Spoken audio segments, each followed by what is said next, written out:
Hello, I'm Steve Tiber with 8 Days of Hope. I'm here in Houston, Texas, where 8 Days of Hope just launched a new arm of the ministry. We come alongside another ministry to help them expand their outreach as they love and serve the brokenhearted, those who've been rescued from sex trafficking. So, many people know about 8 Days of Hope as a ministry that comes and brings thousands of volunteers and help families rebuild after natural disaster. Well, this is a human disaster, and the need is huge.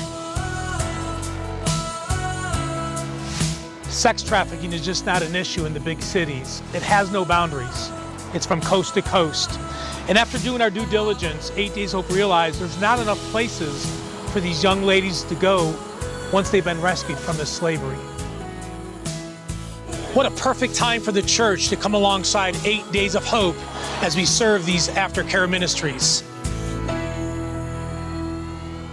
Human trafficking is one of the great human rights catastrophes of our day. It's violence primarily against women and children who are trapped in an illegal trade where other people are commodifying their bodies. Sex trafficking in the U.S., it's a prolific issue, but as awareness increases across the nation, what happens? Well, it changes things, and suddenly you have victims exiting the trade. You have victims becoming survivors. And we can raise all the awareness that we want, we can do all the intervention that we want, but the question is, when that victim becomes a survivor and they decide to exit the trade, what are they going to do next? Aftercare ministries are so vital to the recovery and the rehabilitation of people who have been traumatized by sex trafficking.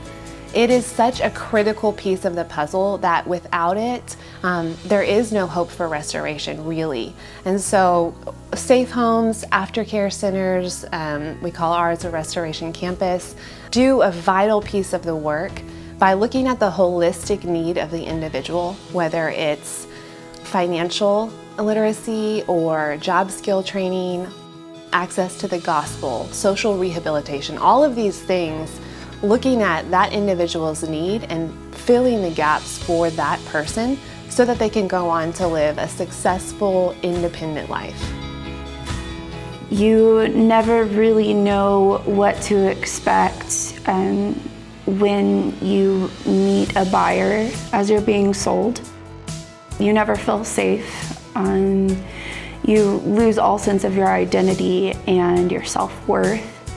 Once they have control over your Social Security card, your license, they know where your family lives, you really can't just leave unless you leave everything that you own in the world. So there's a big risk, and then your family is threatened if you do decide to leave. So the most difficult part of getting out of that kind of lifestyle is believing that you have nowhere else to go and that nobody would help you or would be there for you because you have been told that you're worth nothing. Going through an aftercare program is one of the biggest reasons that I am where I am today. And today I am an amazing mom to a 3-year-old, and we have our very first apartment.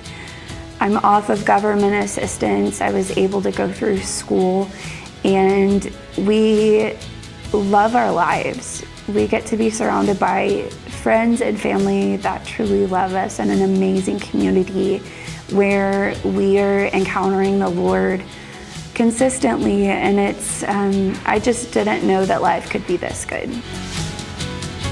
So there is an incredible shortage of bed space for women, children, even men or transgendered who are coming out of sex trafficking.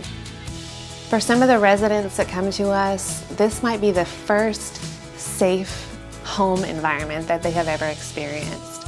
Non-abusive, non-toxic, non-controlling, no drugs present, that kind of thing. So a safe environment is a huge need, first step for successful aftercare.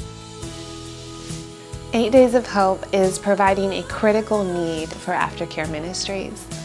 Anytime that we have to focus on ancillary projects such as construction, we are not focusing on reaching and serving and restoring survivors of sex trafficking.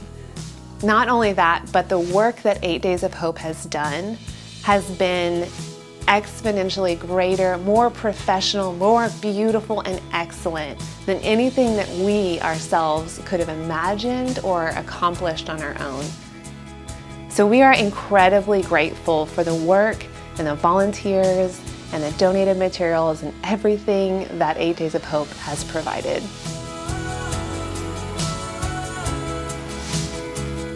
This is a great day. I'm standing in front of the first house that 8 Days of Hope has ever renovated to come alongside a ministry that's serving on the front lines to the brokenhearted. It's our newest arm of 8 Days of Hope.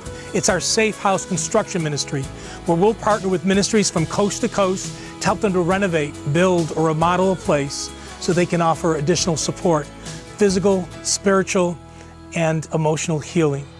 And now you get a chance to be a part of this new arm of the ministry with 8 Days of Hope.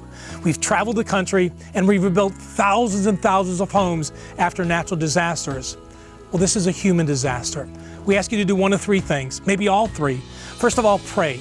Pray for the ministries that are on the front lines serving the brokenhearted.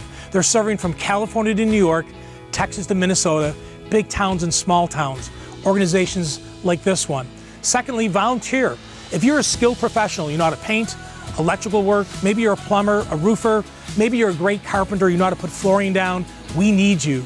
Just contact us. Go to our website, 8daysofhope.com, send us an email, give us a call, let us know that you want to be a part of what God is doing through 8 Days of Hope. Pray, volunteer, lastly, donate. More than ever before, we need your donations. Thank you for your prayers, and we hope to see you on a future trip with 8 Days of Hope.